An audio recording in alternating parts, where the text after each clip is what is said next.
So this next section that I have termed, I need to even make a slide for it. It's called DIA workflow, putting it all together. I thought this would be a great opportunity because I've been at these before where my head is spinning with all kinds of great ideas and everything. And I thought maybe we could spend some time articulating through what you've heard, what you would like, before you get out of this room, what do you need to write down, kind of an action plan? So I know from the survey that we had at the beginning, some of you guys are DIA pros and you've worked with it, you're doing it. But there might be something that you found here that you say, we're gonna try some things differently. I'd like for us to share kind of what our action plans are going forward. Some of you, you're sort of dipping your proverbial toe in the DIA water and you're saying, we think we're going to try some experiments. And so this is kind of what we're going on, what we're going to do. So part of this is about kind of like kind of an action plan. And then also what kind of barriers do you see like in front of you that you're like, well, probably I don't know how this is going to go. And maybe we could talk through some of that. And maybe it's going to be about networking with people afterwards. Before you get out of here, we try to send out, and I want to make sure we do that, a list of, I think everybody signed up and said it was okay to share names and email addresses so that you guys can connect with each other. But I said this yesterday before dinner, in our world, the next closest city to us is Memphis to the east and Oklahoma City to the west, right? So, even though there's 8 or 10 hours of driving time distance between Little Rock and that's how some of you guys are. You might be realizing that, some of your neighbors may be 8 or 10 hours away, but that's your next closest neighbor. And so, developing some sort of relationship where you can share the load. Maybe you don't have a bioinformatics person at your place, but somebody does in a place where you could connect with and be able to do that. So it can be small detail things about instrumentation, or it could be about bioinformatics. It could be, about best practices, all that kind of stuff. But I'm just kind of curious what you've heard today, and kind of what your plans are going forward.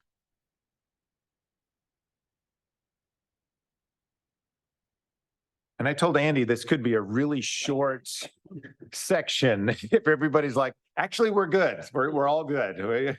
We've got nothing. I see. So it will depend what kind of user do you have.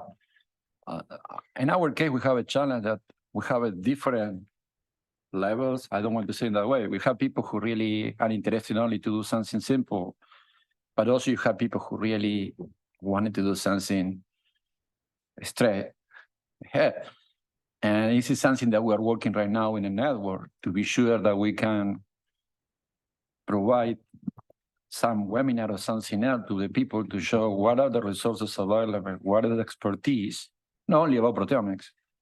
And from there, they will have a chance to contact us and try to figure out, because sometimes you cannot go to a person who wanted to do one D-shell, one band, do DIA. And this is our idea. Now, with all of these, we'll try to go and thinking about it, what kind of be the people who can be interested and start to see it really be success. We would like to do it, but sometimes it's not only depend on what you wanted to do in the facility. It would depend if the professor, the researcher, whatever they wanted to do it, Yeah. I think I want to understand you saying, and we do this from time to time where we'll have a consult with somebody and they'll pitch us an idea and they want to do something that we don't normally do. And we explain that to them. We say, this is kind of not in our wheelhouse, but we kind of want to move into this area. So if you'll work with us, maybe we can do a kind of a collaboration. I think that's what you're saying.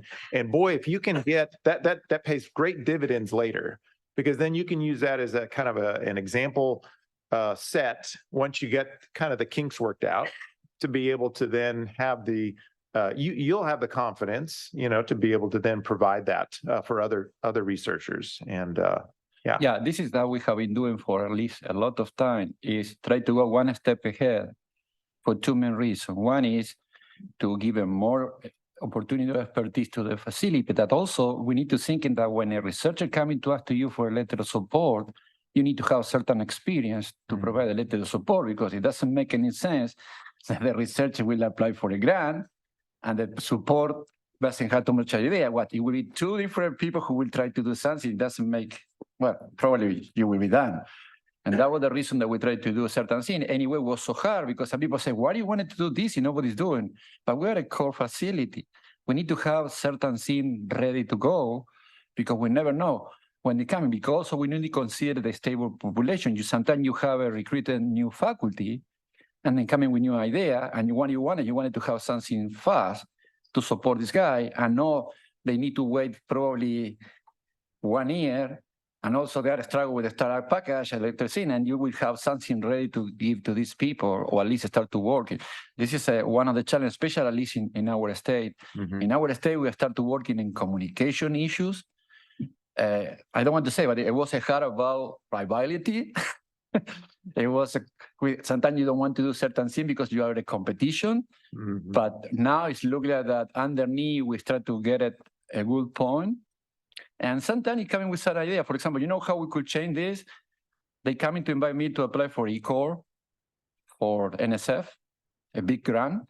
And I say, what do you think? I don't know if we will be awarded. But what I like is the seed that, even though it's not awarded, is a point to start to have the correct communication that we cannot do it for at least 15 years. Yeah.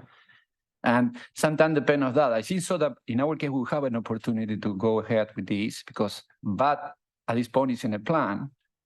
But how you say, I would like to start to do something by ourselves to be sure that then when you go, you kill two birds with one shot, because you say, you can do this, but at the same time, we have something already running. Yeah, exactly. What do you think is easier, to start that with an established researcher that you've been doing samples a certain way for years and you say, hey, let's try it a different way, or having a brand new researcher that sort of just moved into your area? Well, what I say in my case is sometimes you have you have the radio hall enemy. People who hear who somebody else, or they tell to this guy, the only way to do this is that. And sometimes it's so hard to convince these people they should trust in you, even though that you say, you know what, if you need it, I can give you a lot of reference. I can provide to you the experience and the expertise, and we'll not be alone. This is to us a main challenge. Try to go polite way to not be argue. And I say, we have another way that we can do it also, and we can try.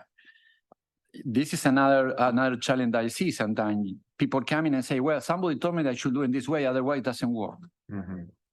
This is a big challenge, but you need to figure out how you balance yourself to be polite. And I say, okay, why we don't try? Yeah. And then if you don't like it, that's it. But I agree with you. It's something that you need to start it because it's necessary to have also some innovation. And at the same time, it's not only to have innovation in your facility, you are pushing people to start to be more updated about what's going on. And that will be a good boost for its own research and grants and whatever, no? Right. Right. Absolutely. I think it's very hard to ask another researcher, maybe faculty, use new methods because, for example, most people use DDA for a while, for many years. And then I think maybe we can use validation data sheet, and then maybe how big a difference from there, and then let him choice by himself. And when I got the data, right now, I have limited DIA data, but I cannot tell the PISA, DIA is much, much better compared to DDA, because he say, my research target is there. I use DDA running well. I identified my target. I quantified my old results. But right now, you want to ask him change to his methods, it's very hard. Any suggestion for provide the validation data? I was gonna say, yeah, I totally agree. Especially for us, because we've been doing TMT so long, and so I tell them, so okay, you can pay $7,000 and wait 2.5 weeks, or you can pay, like $1,000 and get some results, later this week.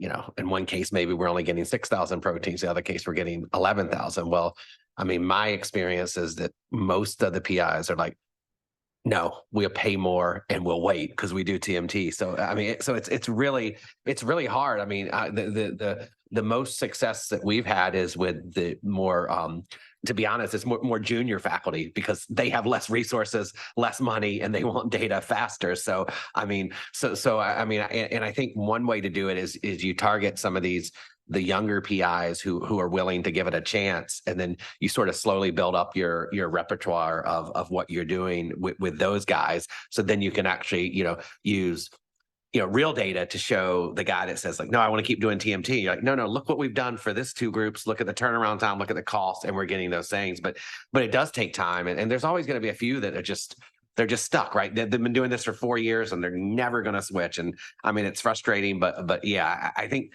the best thing you can do is just like, find a couple of right people to work with that are willing to try these new things. And because I mean, the reality is the other way people will say is like, oh, you can do TMT and DIA and show on that one, but we have limited resources and limited time, right? So you can't do 2 ways each time. I mean, that's the obvious ideal way to show them, but that's not realistic, right? So you have to kind of find some PIs that are willing to go out there and with you and try these new things, and then sort of use that as your, guide when more people come in. Like, we've been doing this for the last 3. So, but yeah, it is hard. I mean, there's no easy answer for that. What's worse about that, they'll say, well, why didn't we get the same answers on TMT and DIA? Right, yeah. It's Stephanie's fault. Yeah. Yeah, exactly. Good. Yep. Yeah, from my experiments, and then when I run the IP sample, especially for targeted protein, that's the DIA have more coverage compared to the DDA methods. So I sometimes say, yeah, you can say this is targeted protein. I got almost 95% coverage. He got everything I need. But DDA maybe I got 80, maybe 70% coverage. And sometimes I just encourage the PI, say, your IP sample, I will encourage you to use DIA. But like you mentioned, but I cannot run both ways at the same time, because there's no limited research time. Okay. Thanks. That's a good barrier. What else? What kind of action plans do we have?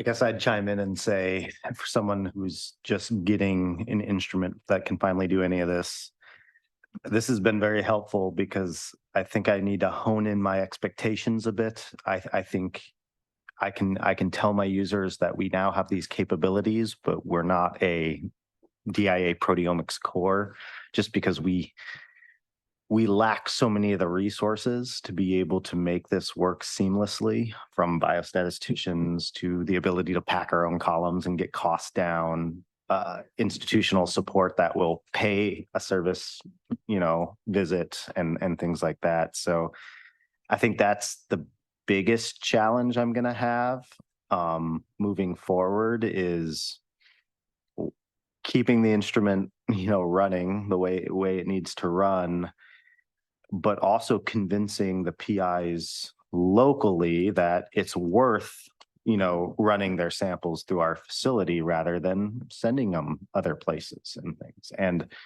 I think, as you touched on, handling projects that are unconventional is sort of what my bread and butter has been, because it really piques interest, and a lot of people will just say, no, we don't do that. And I'm willing to try those things.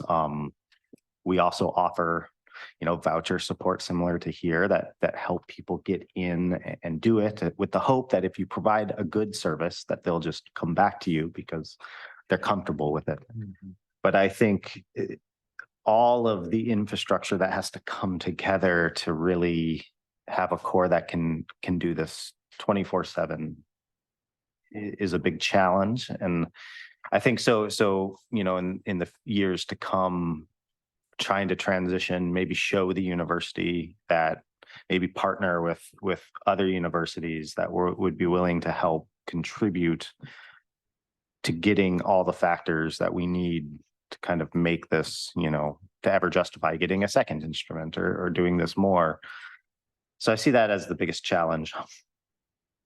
But having this resource here will be invaluable because just sharing protocols, sharing instrument settings, being able to be more successful the first or second time around will go a long way in demonstrating the value of this, I think. Because at the University of Montana, there has to be value demonstrated. I mean, before anyone will think about offering you support. So, yeah, I don't know if there's any comments.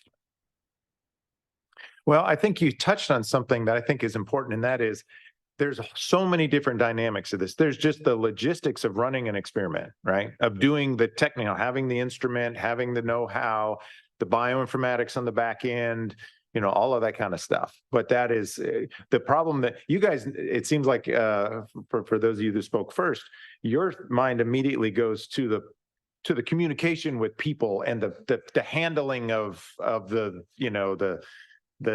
competition and the rivalries and the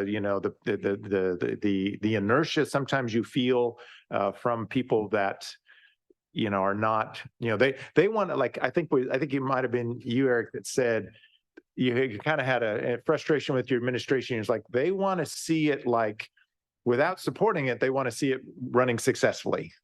I mean, I thought, wow, so many people can see that and identify with that. Yeah, I mean, that's in a nutshell what we're facing. And honestly, what I worry about is more of the technical aspects of getting this to work for people.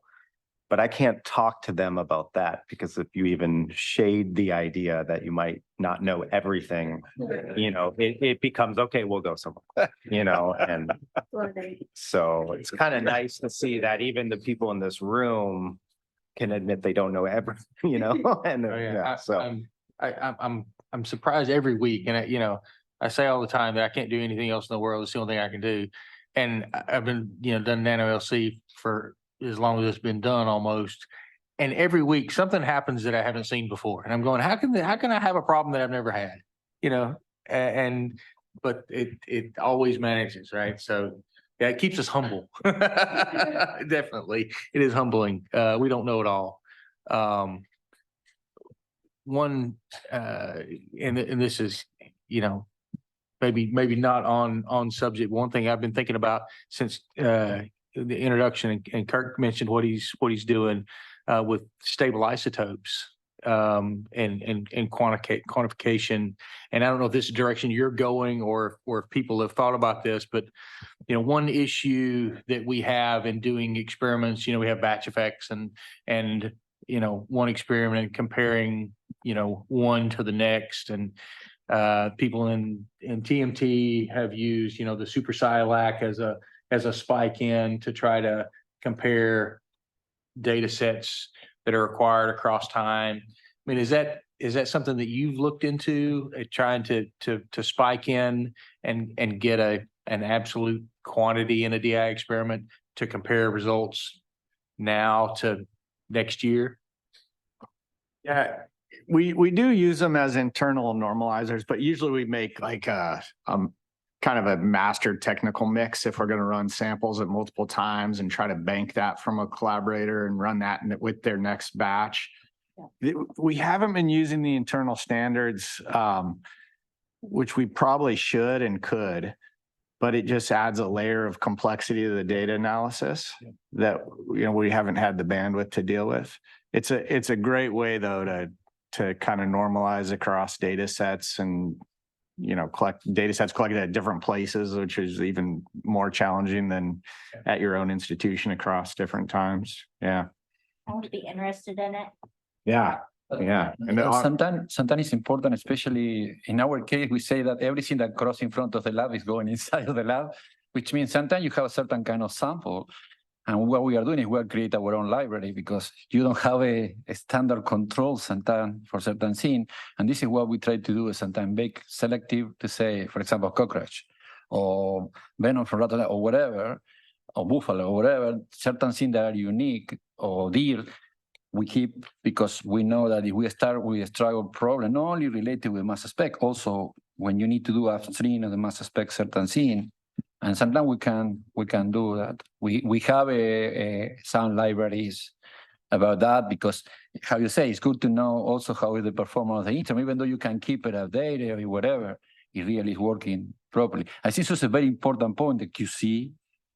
Yeah. It's a critical to be sure that you are trusting the instrument. Probably you are not paying attention that it's not working how it's supposed to be. The QC thing, I think is going to come up, you know, a little bit later, but I'll tell a story. Yeah, after myself lunch, yeah. That happened last week. And I think it was Ben Neely that made the quote that your Orbitrap could be on fire and it's still going to identify 2,000 proteins from a microgram of lysate. And I questioned, we had a really low intensity sample set that ran on one of the instruments last week, and we knew it was going to be low, it was low input, and I run the QC sample after it, and we get with our JJN3 to myeloma cell line, it's like HeLa.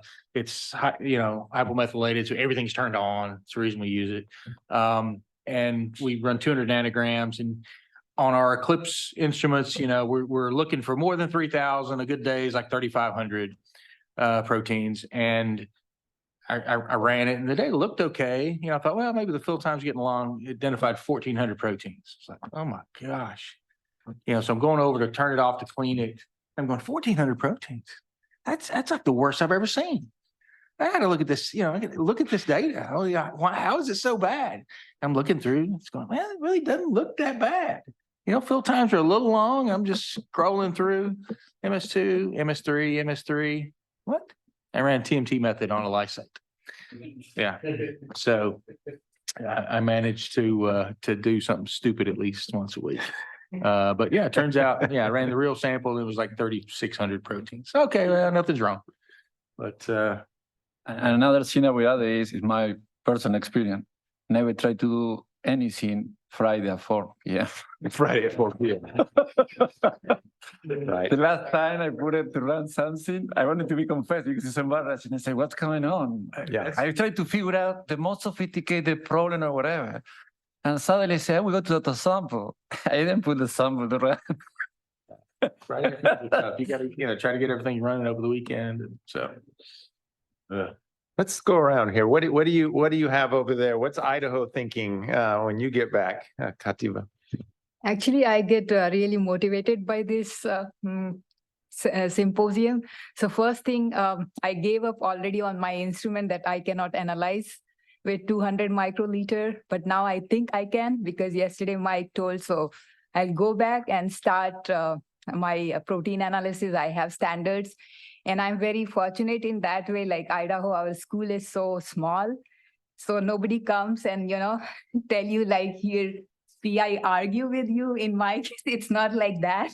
So that's kind of benefit for me. Whatever I say, people just listen, So now I can ask them more samples. So we don't do other cells like hex cells and all. We do CHO cells, which are like, I can produce more protein and do the analysis.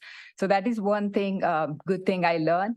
And the second, when I heard like there is nothing such as free stuff, but now I learned like there are a couple of software like Diane, which is first time I heard in this symposium. So that I'll try to use with the Skyline and see how things are. Mm-hmm. And the second thing Stephanie told, like Proteo DA, also I will try with those standard protein as well as. So I think overall I have learned a lot. And also I'm working as a PI for some of the proposals.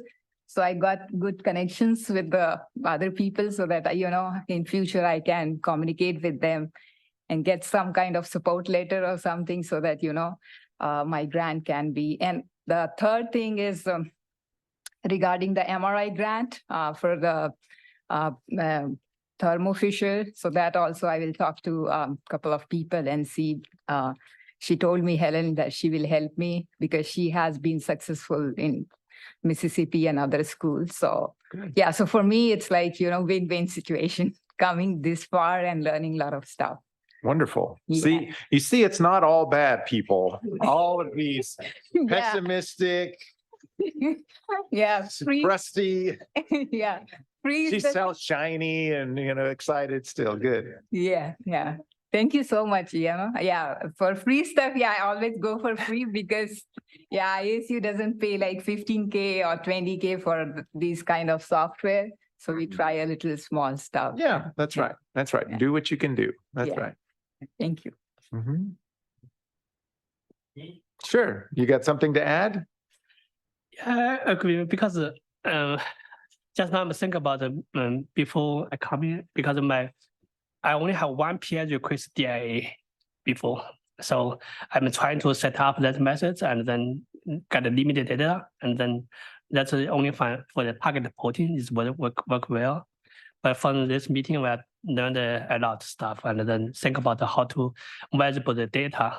That's very important because right now they have so many software for the, you can purchase a lot of stuff.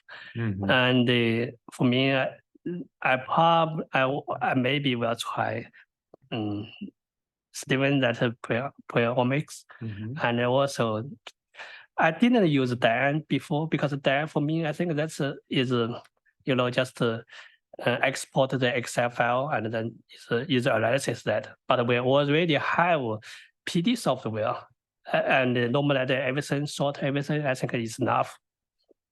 So only challenge is for me is how to set up DIA methods, run sample, and then variable the data sheet. Yeah. Yeah. That's something. What kind of instrument do you have down there? Yeah, I was about to ask the same thing. Yeah, we have X Plus 480 Orbitrap. So we can, we can send you our method files that should The work. 480? Yeah. Yeah, Oh, yeah. it should work just fine. So, and that goes with everybody. I mean, if you've got an instrument you want to try doing DIA, we can come up with. Yeah, I also want to learn a little bit. How do you guys use PD analysis DIA method? We don't use PD, right? So PD, if you do quantitation, it's based on PSM, only, right? Or top three method. No, it depends. They have a multiple setting. No, they've got chimeras for DIA data, but I would highly recommend just using Diane. So Then- what version do you have for PD? Which PD version, 2.5 or 3.1? Yeah, right now we have a 2.5 and then ready to upgrade to 3.1. Yeah, 2.5 doesn't have a Camry. Yeah, Commander is going to 3.1. That's our plan. Yeah. So that is good. Yeah, Diane's good, and it's even I can install it. So even I've been able to download and install Diane at least 50% of the time. For the So- I have is available for the peptides. Yes, there are peptide reports as well. Oh, Yeah. okay, that's Yeah. great. Yes. Stephanie, that's true, isn't it? I'm pretty sure there's peptide reports in Diane. Yes. I'm pretty sure. I just hadn't used them yet, but yeah. Okay, That would be. thank you. Mhm. So, our core facility has a lot of instruments, and we planning to develop the proteomics for our users. So that's why I came here, try to learn how the software, also the hardware part, how to build up. And as you know, Changlu, he's a key person for us to run the proteomics. And so currently at our core facility, we just run the raw data, and users prepare the sample, send the sample to us, and we just give them the raw data back, and good luck, there you are. And so, yeah, and so in the next 5 years, we just got the renew, and the next 5 years, Chris, Changlu, and we try to connect tightly to build up the proteomics at our department. So, and we would like to develop just beyond the sample preparation, and Chris wanna build up the data analyze capability at our department. So Yeah, it's really good to be here because Changdu has been here twice last year, and he introduced the instrument and also the software, but I don't have any concept of that. But it's really good to learn everything from here. And today, Erin shared the R software and everything. It's really helpful. So thank you for the invitation. Good. Yeah. Good. Yeah, just to follow up on that. Traditionally, our two cores more or less operated independently because in the past, the facilities core was more about medicinal chemistry and HPLCs and things like that. But now that we're doing sequencing, the proteomics and single cell, it makes more sense for us to have integrated workflows across the cores. For me, I've always had people come to me at the beginning, say, how do I do a data management plan? How do I do power analysis? Things like that. Or they come to the end and say, how do I find my biomarkers or do pathway analysis? So I really wanted to learn the middle steps a little bit more so that I could communicate with Ang and Chang a little bit easier. And hopefully this will be a blueprint for other workflows and other omics methods. Okay. All right. I'm excited to hear about what the Puerto Ricans are planning over there. Yes, I have a big repository, the clinical sample, the pancreas, blood, and tissue. And I talked with Loida, and right now design a new experiment, to compare the DIA with the TMT. Yes, I think when we came here, we were thought DIA. Okay, I heard that we should get into DIA years ago by a consultant that we have also, in addition to your group, Dr. Susan Weintraub. And I said, well, this sounds so complicated. I mean, TMT is working perfectly in the lab. Everybody's happy. The technicians know that the system, they don't want to do something different. But I want to learn to see whether we can add some new things to the core with one instrument. And so I said, well, when I heard this, we got inspired because we already had a project with the pandemic on COVID that we run TMT on patients with severe dementia compared to mild and moderate. And we had the data on proteomics. We submitted the paper recently.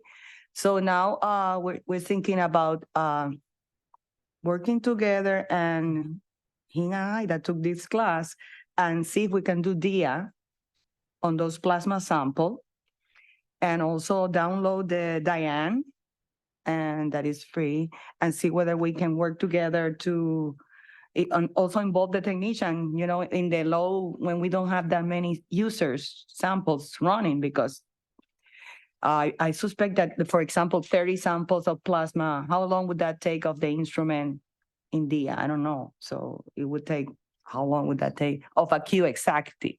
Yeah, probably 45 hours. 4 to 5 hours? 45 hours. Yeah, 45 hours. So Yeah, we like- may have to leave it over the weekend or something like that. Yeah, 2 days. Okay, so we can plan that. And also at the same time, when we're listening to Stephanie, we can also try the new program that she has.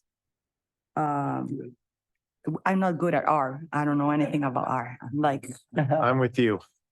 Popper, how we can also do that and compare our data, and also I would like to also see from the user how normalized are their data, because usually the technicians download that, they analyze that in Proteome Discover, export to Excel, they send that to bioinformaticians, and they do the Lima over there. We don't see whether they are doing, what is the quality control? They say everything is okay, but I don't see it, and I'm the core director because I mostly monitor other things, not the details. But I think I would like to see how the quality control of the lab is going. And so this program would probably be helpful if we can collaborate. Maybe you can all visit us and give a workshop on that when we have the data. That could be nice. She gets to go to Puerto Rico? She got to Puerto Rico. Dennis and I volunteer to learn R so we can. You too. So I think it would be nice. And I would like to start and have some data because we have the external advisory committee coming on from IMBRE to Puerto Rico in March 15. So if we can get something of what we're planning to do and the experience with this class, I think that would be wonderful for showing the collaboration between the IMBRE and IDEA that they like to promote that. Absolutely. So I think that would be great. That's great. So Hey, thank you for sharing that. And you brought up another dynamic that we hadn't talked about. We've talked about the inertia from, administration and the PIs. You're talking about inertia from your staff now. Yeah. Saying, oh, we have to do what? Oh, no, this is going to be so hard. And you have to be a little cheerleader in there and you have to encourage them. Or now I'm going to get into the lab because I never go to the lab to do hands-on. So I'm like, on Fridays, Horacio and I are going to go to the lab. We're going to start working on samples. So you teach us. Awesome. And at the same time, I got idea of the administration because I've been dealing since last year to get a new instrument and it's been very hectic. Actually, we have an intermediary of selling thermal instrument in Puerto Rico. So it's not directly to thermal. And so they don't give us good. And I fight when the instrument was damaged last year. I said, listen, you need to give us good price because we cannot continue with one instrument. If it fails, we don't have a core. Yeah. So we'll see if we can do some other approaches with the deans and administrations to promote this. Yeah. Redundant. Right. Definitely, that will help too. Yeah. Your advice will be very helpful. So just now you mentioned about the 2 day per file or per how long for treatment per Diane treated sample, process sample? Oh, it would just take for 30 samples to run through Diane, maybe, I don't know, depending on your processing speed, 3 or 4 hours, something like that. Yeah, because just now I checked he says the max the speed is 1,000 per hour. So I'm a little concerned about how long we'll treat the one sample. One question, can you install the Diane in a HP cluster, no? Or it doesn't make any sense? I wouldn't, it runs great on a PC. Okay. Yeah, I wouldn't go that route. Okay. It might, but I think it's bar in trouble. All right, we keep going around. Do you have anything more you want to add, Eric? I feel like you kind of started us off. I read it. I can let somebody else talk and as I think of something, I'll chime in. Yeah, everybody just keeps me on my toes at this meeting. So I always learn new things that we need to be doing. I do appreciate everybody's helpful comments and stuff too, just to improve what we need to do.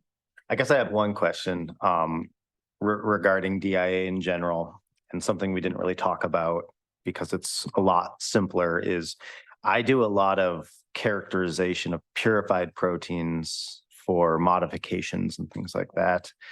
Is there any advantage of DIA in that respect, or is it just so simple that you would continue? Yeah, it's probably a disadvantage because of the most software packages don't have the the full gamut of modifications, and so that's where the DDA is probably going to be your best route. Yeah, I can only see oxidation, the variable modification from the Diane interface. I don't see phosphorylation, ubiquitination. But I mean, I think Diane allows the newest version. You can do phosphorylation. Yeah. But it's not complete. Yeah. I think Diane's probably better than most, and other than like Metamorphosis. And most times they don't use this modified peptide for quantitation as well. Yeah, this wouldn't be quantitation at all, mostly meracylation. And one of the things, this is more of a question than my comment, what I'm going to go back with, but when a lot of times I'm trying to use other post-translation modifications that aren't part of Diane. And my understanding is that you can do that, but you have to create your own decoy database. Yeah. And there aren't good tools to do that. So you need to have essentially a custom script to do that. Yeah, so that's something that's been a sort of a bottleneck for me in terms of moving into other post-translation modifications. So with respect to things that I've learned and things I'm going to go back with, so on one end, it's, something as simple as using filter plates. Because something like that can be day and night between, keeping your core up and running and instruments running, which is everything when you're kind of drinking from the fire hose of running a core. And if you're not busy right now, like I think you're going to be amazed by how quickly you'll get busy, like word of mouth is going to spread that you're producing good data, and it's going to, people are coming out of the woodwork to do this. I think for me, it's really impressive to see the operation here. And kind of, a long time ago, it was kind of the Wild West, and mass spectrometry was almost like a biophysical method, and instruments from manufacturer were just coming out and becoming reliable. And these days, you have to wear so many hats to run these cores, and it's very challenging. It's hard. And so you have to grow, I think, as the demand goes up. And so it's really, really exciting to see a model of where that's worked really well. And so I think at a high level, that's one of the most sort of powerful things I'm leaving with. People don't believe when I say this, I say it all the time, that the easiest thing we do in proteomics is the mass spectrometry, because it's, it works and it's pretty easy. Yeah. The other stuff's the hard part. Yeah. Getting good samples and getting them prepped right and making sense of the data is tough. And The mass spectrometry is the easy part. That's what everybody thinks is hard. That's easy. Yeah. As soon as you nail it down that, which you will, there's definitely hurdles to come by, but then the bioinformatics becomes the crux. Or sample prep, you can't keep up with sample prep. So you're constantly shifting from one thing being a bottleneck to the other That's what I was thing. gonna say, your bottleneck just moves. Yeah, it just moves. And I think the right place for it to be is probably the data analysis. But then the question becomes, how much do you separate that out? Because it's, to be the operator, the sample prep person, and the bioinformatics person, it's way too much. It will bury you. And I think for me over the years, I think one of the most sort of important things in my job is getting people's expectations in line with reality. I think that's the crux, because proteomics can answer questions in almost every biomedical, biological research area. And there's really good examples of very powerful things people have done. So they'll come to your office with that paper and they say, I want to do this. But they don't realize, that took a postdoc 2 years with, a support staff behind them to pull that off. And so if they think you're going to be able to do it in a month, it's ludicrous, right? You gotta get the expectations down to earth. Yeah. And on a weekly basis, we talk to people who are genuinely surprised that we can identify a Comasi stain gel for a band, right? And the next conversation that somebody's equally surprised that we can't identify all the PTMs on the lowest, 1 copy per cell transcription factor. From a something they can see on a Western That's blot, right. Yeah. So, the expectations are somewhere in the middle and not based in reality. Right. Good stuff. North Dakota is next. Yeah. Well, well, basically, I was in this camp, like not really, like how do you say, like pessimistic or realistic or a mix of those, and doing like DIA for metabolomics and lipidomics for years. I was very skeptical. Can you really do this for proteins before I came here? Looks like you can really do that even with our instrumentation like QE and having this processing tools like Diane that I learned. I can definitely, and I will for sure try. Didn't think I will try this before coming here. Now I'm thinking I will try and validate before I advertise for my users that we have a novel approach to analyze samples. Still, I'm not convinced that beta coverage is not picking up the noise from DIA, but real thin, especially the slides that we saw yesterday when we're comparing like overlapping. It still be, so I really think I have to do more tests and validations. And if I have time, I probably will have time on weekends. But yeah, I will definitely now invest more time and more probably resources to do that. But this is the main outcome. But also good thing that talking to people for sample preparation, for digestion, actually, some tools, and talking to our neighbors about some overlapping projects. This is fantastic outcome as well. Yeah, this is what I got. Awesome. Well, I wanted to highlight two different things. One is for all the time that I was coming here, it put to me in a point that I make a reflection and start to know my limitations, but to know that I have a solution. And when the people come into our facility, we can say we don't have the capability, but we have the guys in another place. They can help to us, and we can establish the bridge. We can help to you with the sample prep. We can make a discussion with people who really have the instrumentation and expertise, and then we can help at the end with the data. And this is something that you guys gave me the confidence to see when I go to talk. No, and be realistic, know my limitation. But it doesn't mean you cannot do something. You can have a chance to share with other people. The second point, which is interesting, is I was coming with a punching balloon when I arrived here because I was put too much emphasis to renew our instrumentation that you guys gave to me the letter, and I was not success.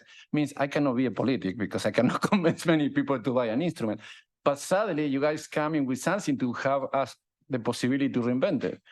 We have two instruments. And I said, we have the QE, but now I'm coming here and I hear the mic was using QE for DIA. And I said, okay, maybe I cannot do what I wanted to do if we could buy it for 80, but I can come in with the use of the instrument to do the IA and try to include something that probably I can do what I wanted to do with 480, but I can include. And that was the reason it was so great, because it gave me to me the energy to continue and try to start to do something different and take the advantage to have a two piece of equipment, even though it's not a huge piece of equipment, but at least we can do. And this is something that I really, every time I come into this meeting, I get it. And also you guys, I am helping to me to deal with the people day to day, because you provide to me the experience, provide expertise all here. And when I need to talk with the people, say, it's not something I am saying. I know people who are doing and have expertise and they're supporting this kind of stuff. If you want it, you can contact this. And the third thing is how somebody say, when you start to convince people, it looks like started to roll the ball, and suddenly from nobody was interested to send something to here, appeared 3 persons who wanted to do stuff with Arkansas 2 in collaboration. And this is a great. I think so that you need to be realistic, that you need to be in a network and know your limitation and not say, I cannot do this. You need to find a solution to say, I cannot do because I don't have a resource, but probably somebody can do it and we can help in between. And this will be also a better way to do marketing. Because people in general, what I am saying is try to come in to resolve problems. And you can go and say, we have this instrument. Well, no, they wanted to resolve this problem or they wanted to do this research. Or we say, well, you can do or not, or let me make a double check with other people who has expertise in that. And I see something that I rescue for this kind of meeting, really. And it looked like you guys coming in the bad moment to me to say, we wanted to go with DIA. Okay, now it's renovating my energy. And I say, I cannot buy that instrument, but I can probably start to do some protocol that probably could keep the facility growing. No? And I say thank you also to everybody, because really every time I come in here, I have the possibility to learn a lot. Awesome. Thank you. Yeah, I'll keep mine short and sweet. I'll say that I'm excited to try DIA, but that'll be a couple of steps down the road for me. But I'm really excited to try it out, and knowing that there is support in this group is really good to know that. And thank you all so much. Yeah. I'm gonna put you on the spot here, Nor. Tell him a little bit about your background. He's been in proteomics for about this long, and so he's got a tall order here. Yeah, so I started in this working with an Andreas team in this past August. And as I mentioned in the intro, it's mostly a biochemistry and molecular interactions core. And we would like to, we're in the early stages of offering mass spectrometry, which will be, super localized to the research community at Dartmouth. And so, yeah, this is all, especially DIA is, I've never really tried it before, and completely new territory. And as I mentioned, my background is in biochemistry and structural biology, which makes, some things easier to pick up. But, of course, there's a lot of nuance and tons of things to learn up on. So, yeah. It's a lot, but it's exciting. There's a lot of potential. That's really truly what it comes down to. For me personally, being here in this room right now, but also I think, I'm new to the field, but I can sense that this is something that's really, really exciting. When people getting into it and figure out the little bugs and data analysis and sample prep and instrument parameters, it's really, really exciting. So. I just might make a comment. So Nor came in the fall for a week, kind of a crash course. And we're trying to, one of the things we're going through sample prep, teaching some of that. And we got about halfway through the week and basically realized, we're kind of doing this the wrong way. His background in biochemistry, he's run gels for years. And, Mike runs gels for every one of his samples. And so we were like, there's no sense in teaching you this new digestion technique over here. Run a gel, digest the gel, this is what it's you good, you can, as a starting place. And so he left here with a lot more confidence, because instead of like, everything is brand new, I know nothing, it's like, wait a minute, I can actually leverage what I have in my wheelhouse here and then move from there. Yeah, that's really is so true. And it's just that sense of whenever, and I mentioned to Kirk yesterday, he was telling me, oh, you're a structural biologist. I said, yeah, crystallography. And I remember that sense of when I first started in crystallography is, there's several, low-hanging threads or, fruit that you can grab onto. And from there, you sort of work your way up the pyramid to the most nuance and, the data analysis and the sample prep and the instrument. So as I said, it's really, really exciting and making connections with all of you. And that's also a really exciting part of it. And so thank you all so much. I'm going to learn R. I'm writing it down. So Aaron's getting choked up on the call. I do want to remind Aaron though that I told you you were free to leave UAMS at any time, which you did, but you had to teach me R before you left, and you forgot. So Just ask ChatGPT. ChatGPT.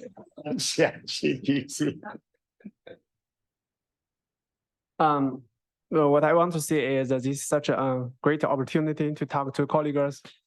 And my last time I attended ASMS was back to 2017 or 18. I think this is one of the few occasions to talk to a group of scientists, proteomics scientists and experts. So I really appreciate this opportunity and your invitation. So University of Delaware Proteomics facility is not new to Arkansas people. So we hosted these guys last year. I joined the UD, University of Delaware in 2021, in May 2021. And after I joined, I think this proteomics science in UD expanded quite a lot. Last year, over 20 or 30 students registered this training class and hosted by these guys. So they moved this training class to UD campus in order to host that many students. So I don't want to contribute everything to my credit, but it's proteomics really expanded quite a lot. Wonderful. And I do sample preps, not every day, but at least several times a week. So I know quite well, not better than Rick, but probably better than many of you guys. So if you have any questions or like concerns, I can provide some, I'll be happy to provide some advice to some junior scientists or anything. So, and I do the sample prep, I also run mass spec and do the data analysis. That's why previously we heavily rely on MaxQuant and the Perseus, because this is like a user, like GUI interface. And from now on, probably I want to try the Stephanie software as well. And it looks very user-friendly as well. So I want to try that one. And also I want to switch to DIA in this new world with this DIA, with this software. And also I identify usually with this DDA, I can identify 2,200 maximally proteins from E. coli lysate. But with this DIA, I can identify 500 more, 2,700. So this is quite a lot improvement. And I really want to explore this new software and new technique. And hopefully we can keep in touch and keep talking. Excellent. Thank you. Yeah, I mean, first of all, I'm really thanks for Denise and everybody here. So this is a really good opportunity to learn more about DIA technology, basically, and also. And then one of the reason I wanted to attend this meeting is basically I wanted to know the Proteomics facility here as a benchmark for us, because I mean I have been working at UC San Francisco for many years at Proteomics laboratory, and then doing a lot of large scale generation of Proteomics data, also a lot of computational analysis, just like Stepan is just present today. And then I recently joined to UT Health San Antonio last year. And then so one of my duties to get more involved in mass spec in UT Health San Antonio. And then I'm just realizing that there are lots of complaints about from our users about slow turnaround time, and then our pricing is relatively much more expensive than other prices, and then there's not much computational support. So I really wanted to know what would be the problem and then how to fix it. And then basically wanted to talk to many co-directors, how you guys handle those things. And then, I mean, for example, basically I wanted to know what would be the reasonable pricing for this DIA workflow. So even my cross collaborators at UT Health San Antonio asking me, "Oh, your pricing is too much expensive." So that's why I'm going to somewhere else. Sometimes some of the guys going to your facility, or sometimes go to Harvard, or sometimes go to somewhere else, because their pricing is cheaper, much cheaper than us. But in other ends, our university are asking us to provide a sustainable business model, you know. So they invest a lot of money to us, but in return, they're expecting for us to get some profit, and it's 50 or 60% out of their investment, basically.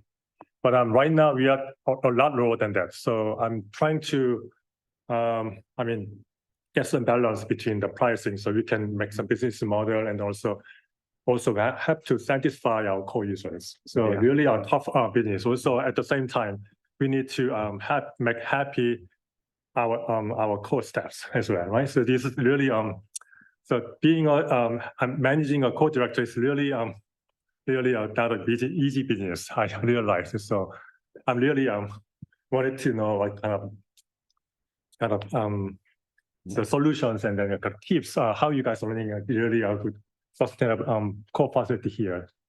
And that's why I really got some honest opinion about what's your some tips or some kind of lessons from your experience. We may get into some specifics when Sam talks. Is that after lunch today?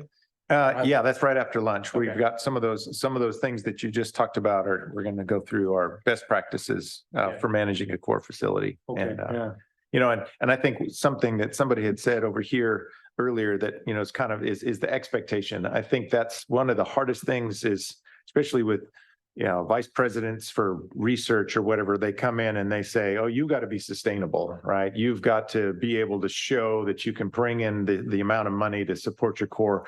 And I don't think that's reality anywhere.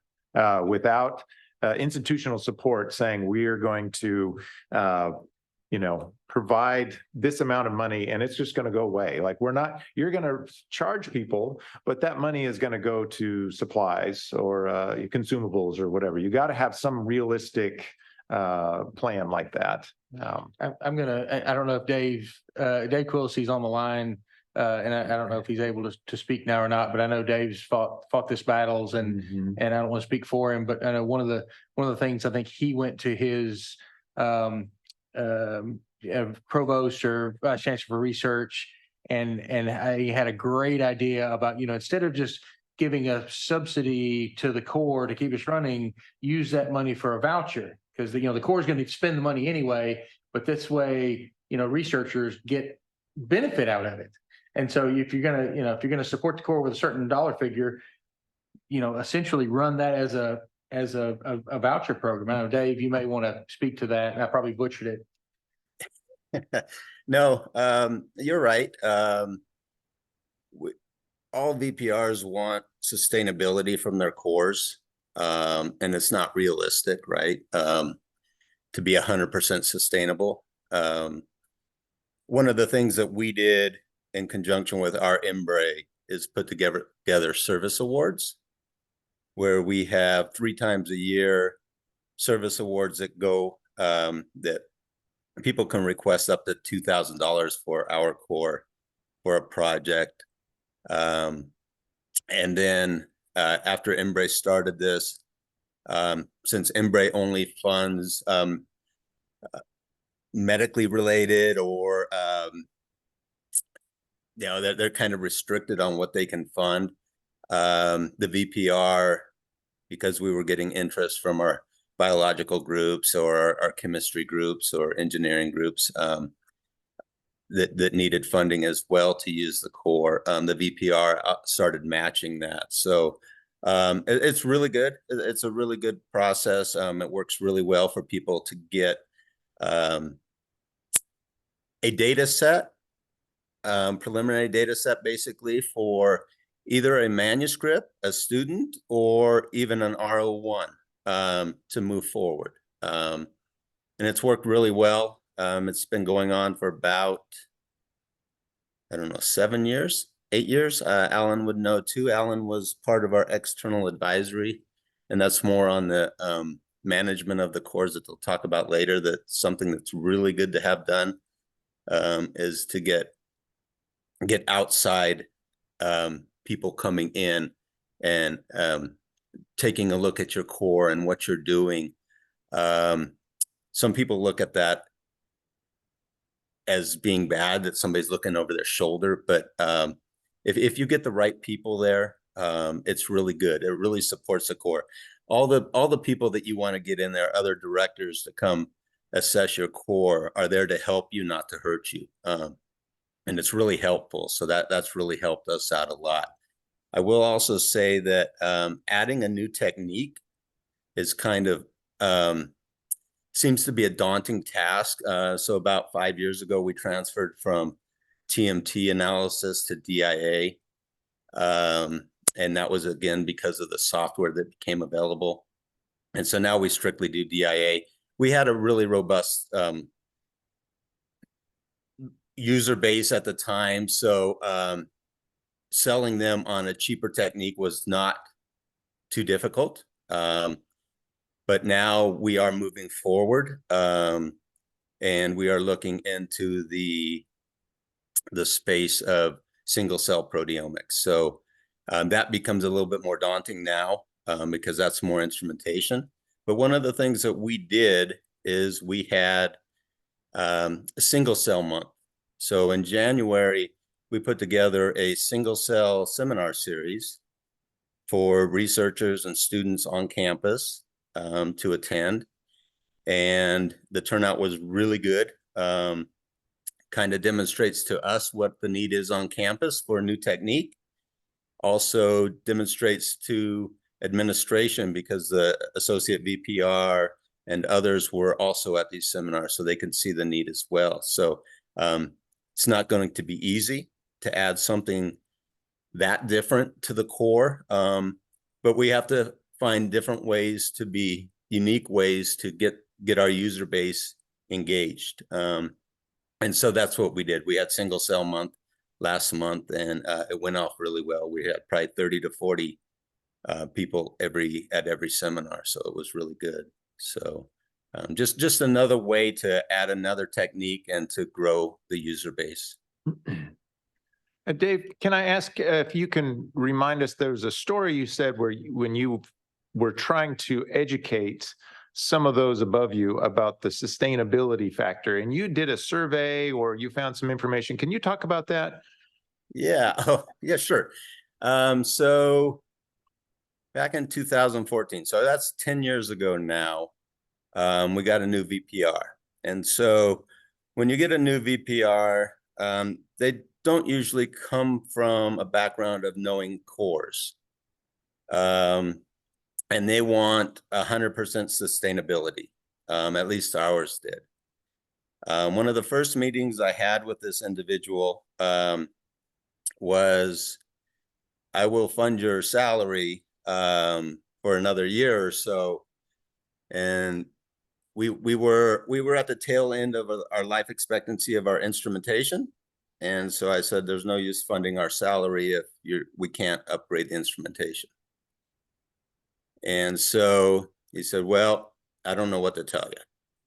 So I walked away from that meeting, and instead of just looking for another job, I decided to try to see exactly what was going on in the community at other universities. And so our university at the time also was moving to be an RH1 university, a Carnegie 1, whatever the listing was back then.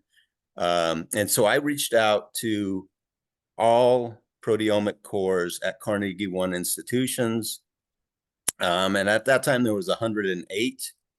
And I put together a survey and I sent to them to see how their funding was, what their sustainability was, and their funding sources and instrument turnover and staffing size. Because now we're looking at going from a small university to being a top research university. Every one of the Carnegie 1 institutions had a proteomics core.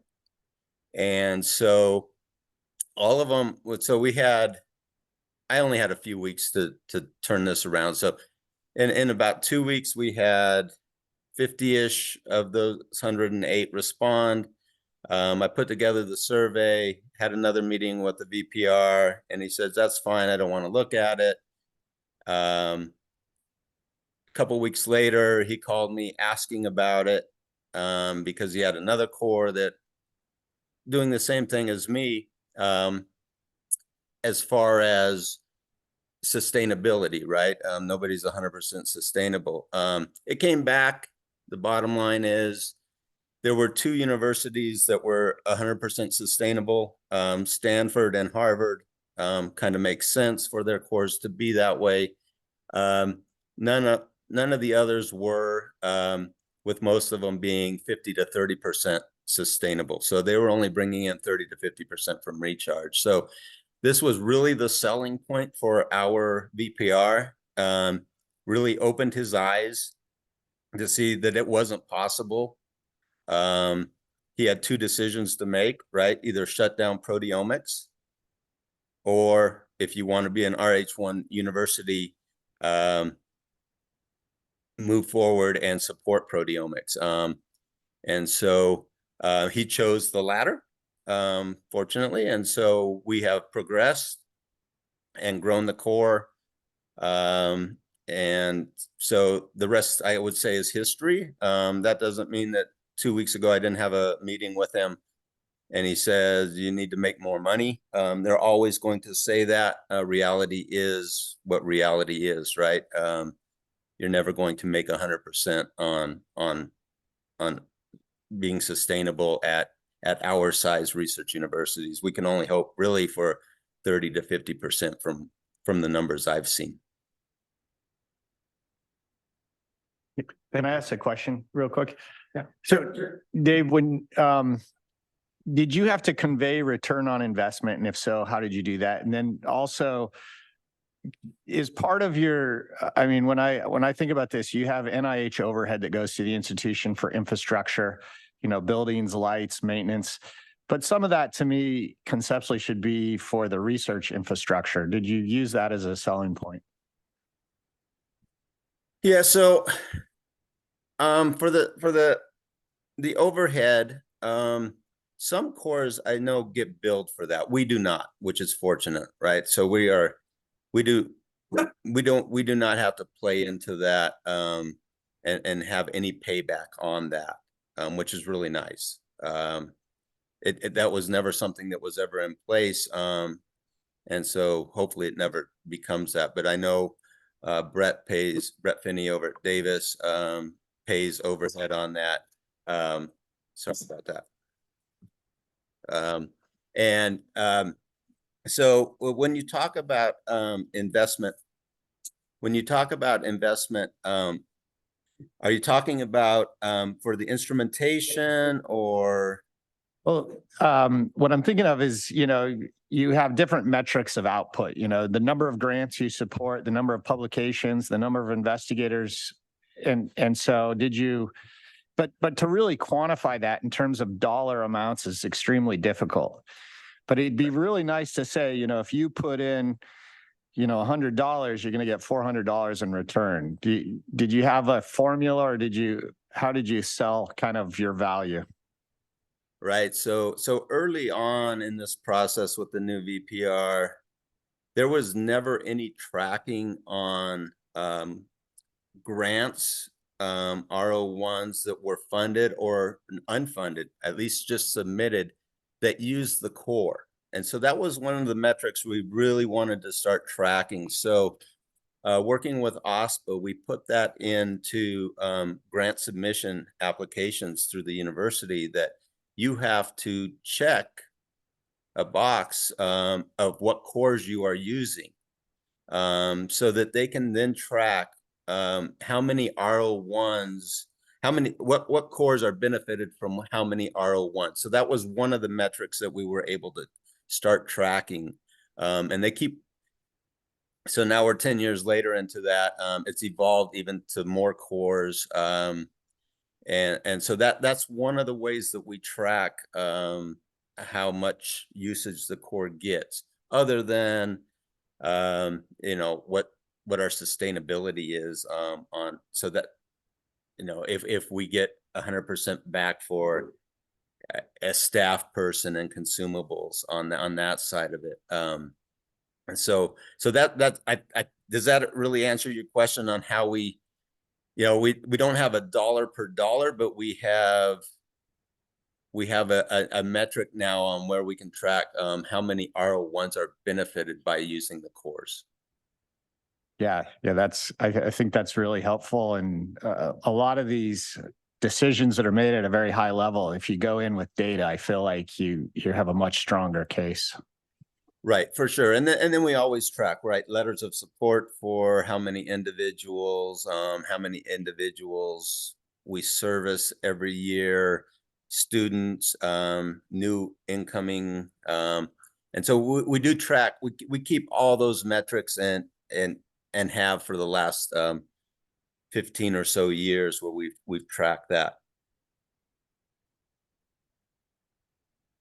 Dave, can we ask, is it possible to share the survey results with this group? Would be very useful if it's possible. To do the same trick as you did. Which results are those? That you asked 100 and whatever co-facilities, how they are supported and self-sustained. So this survey that you did a couple of years from the survey? Yeah. Sure. Yeah. I think I've shared it with people every year, but sure. If you send me an email, I will send you a copy of that survey. Yeah, sounds good. Thank you. David, I know Imbre and Alan did one. I helped them put together one 3 or 4 years ago. So maybe you can ping Alan also, because he has one that was just Imbre cores, whereas mine was Carnegie One cores. Oh, thank you. Hi, David. I have one question. When you consider for report service, users, grant and whatever, in service, you are discriminating whole service. For example, you do consulting advice and also provide the service, or you included only the proteomics service and you don't consider the upstream part? Because sometimes people are coming to do a consultation and advice, and then probably they will not do in that moment, and we come another way. you are considering all of that as a service, or you discriminate in two different kind of category? Yeah, so there are a few that we would consult with and don't actually end up using it. Some of those might be included in the letters of support because they didn't get funded, and so they didn't use the course. So maybe in a roundabout way, most of them are included. We don't break it out into that. But being an Embrace state and Embrace supported core, we track publications, presentations, posters annually. So we do keep track of all those metrics because we have to do it for the annual Embrace report, which kind of is it's kind of a pain, but it actually ends up working in our benefit, having all those metrics. Also, I am completely agree with the idea. I wanted to take it to ask to the Office of Research that when the researcher go to apply for a grant, check if they will use one facility, because it's a big issue then when you need to do a report, but not only because of that, is you wanted to be sure that was awarded to be ready when you need to support this project. And we have a mess in our case. It's so complicated. You need to go and claim door by door who was awarded, who was not awarded, especially when you are right to the time that you have the deadline for the report. And it's supposed to be, in my opinion, it's supposed to be a responsibility of the Office of Research, communicate, or the researcher communicate to the facility that was awarded. Again, to be sure that you can count it, and at the same time, you must be ready when this guy will need to use what they propose in the grant application. I like your idea to have a place to check when they will apply for a grant managed by the Office of Research. Yeah, actually what I do, because you don't have this checkbox on the grant applications, but what I do, I am saving letters of support in the folder. And then by the end of the whatever reporting period, I just show this as a proof. This helps a lot.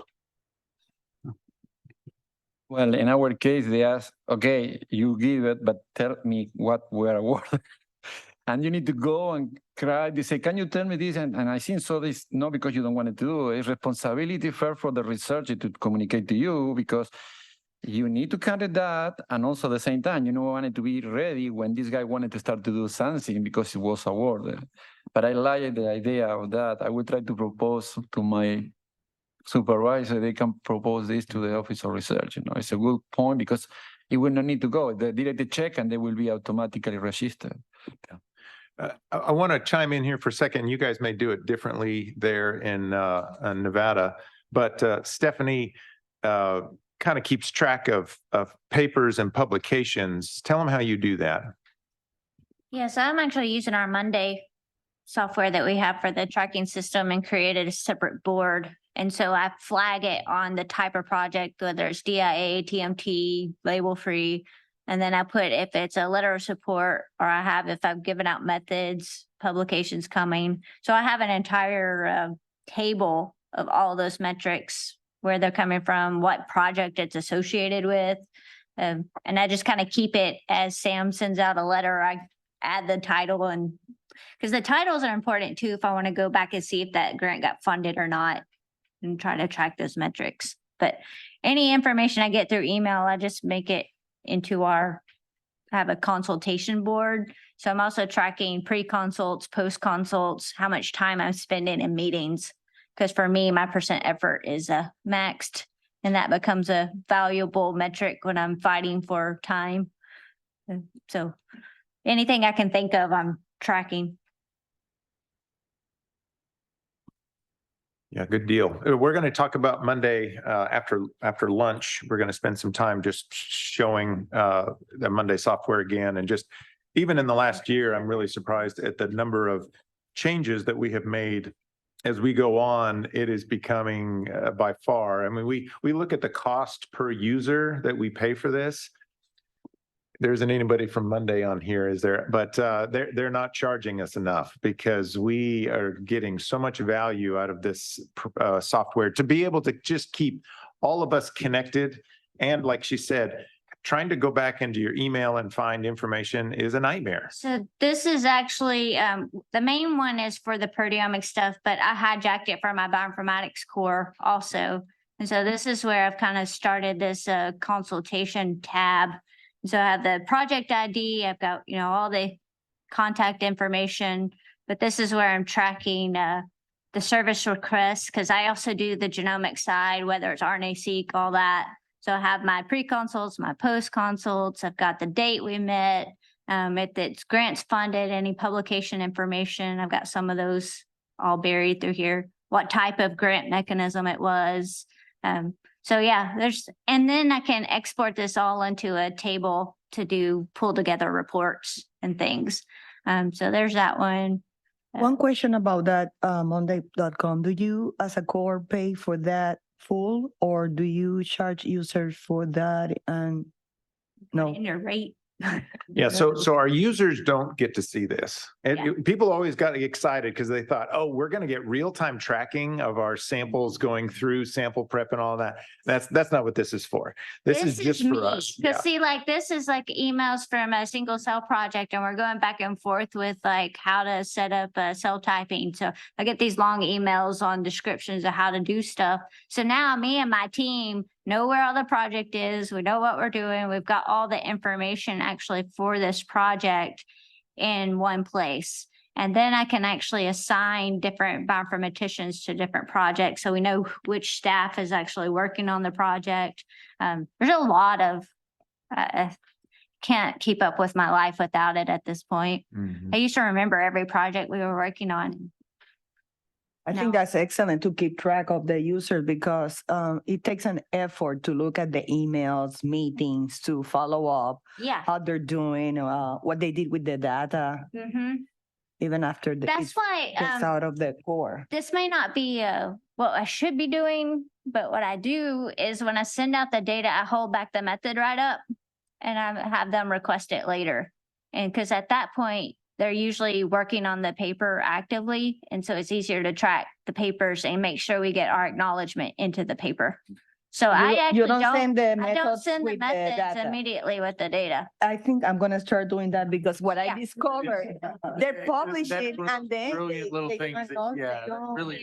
they don't include us as a co-author, because, and they have everything, the Yeah. method and everything. Especially with the data management sharing plan now too, it's they kind of have to come back for raw data and whatever. But so that was a little trick that I learned to be able to try to track and make sure we're getting our grant in there. So anyway, we can probably talk more.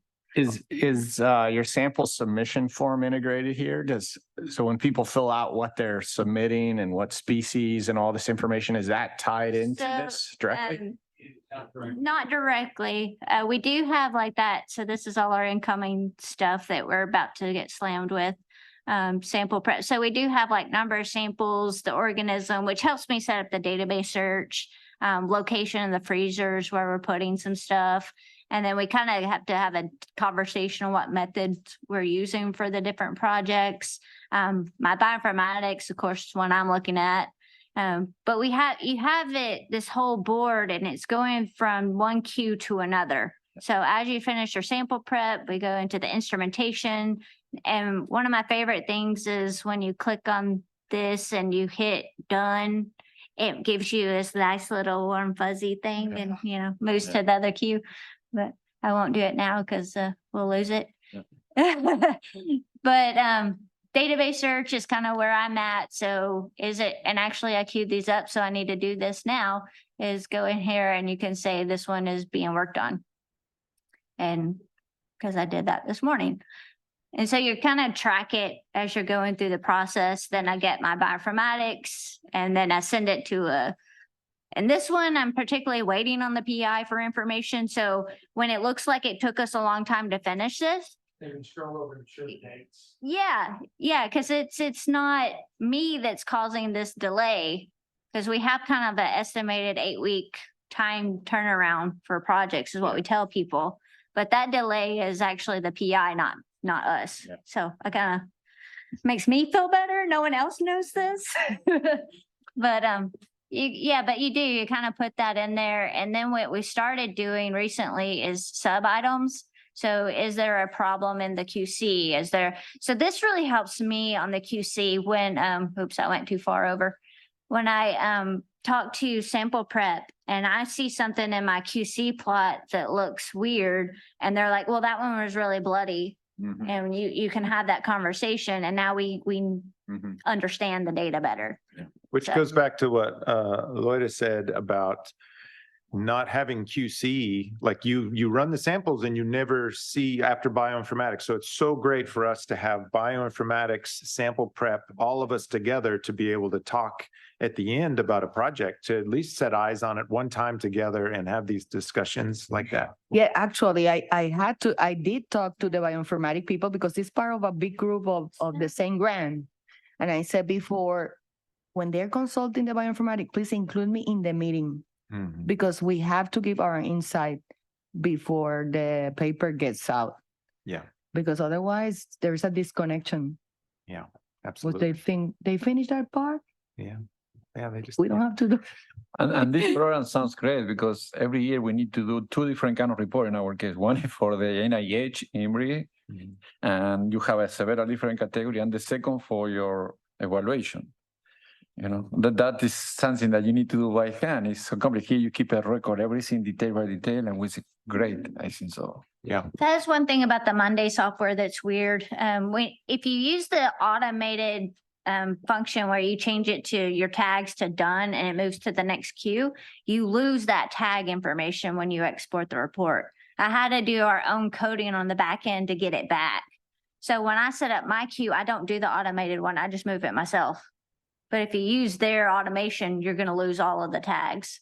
I've made them aware of that, so they're supposed to be fixing it, but you have to, that's the only bug that's been a little problematic, so. Okay, we kind of got a little off topic onto Monday there, but I just wanted to, I think Dave, you had thank you for sharing some of your insight there. But any of the rest of you guys that are on by Zoom here, but you guys have anything that you want to add before we break for lunch?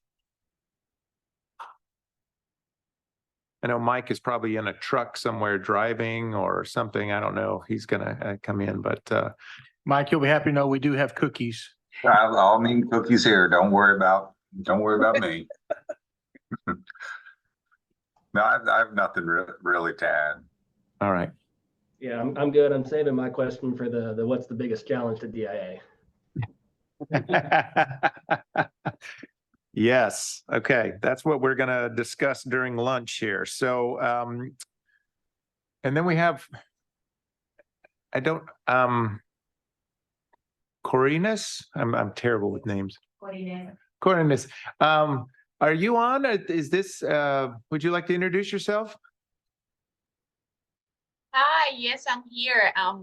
I've been there a couple of years before. So I'm part of the Puerto Rico team. So I've been listening and learning everything. So thank you very much. Oh, you're welcome. I'm glad you're here. She just learned that she's going to start doing DIA. That's She's what she gonna just learn. learned. That's what she found out, that her bosses say, we're gonna do DIA.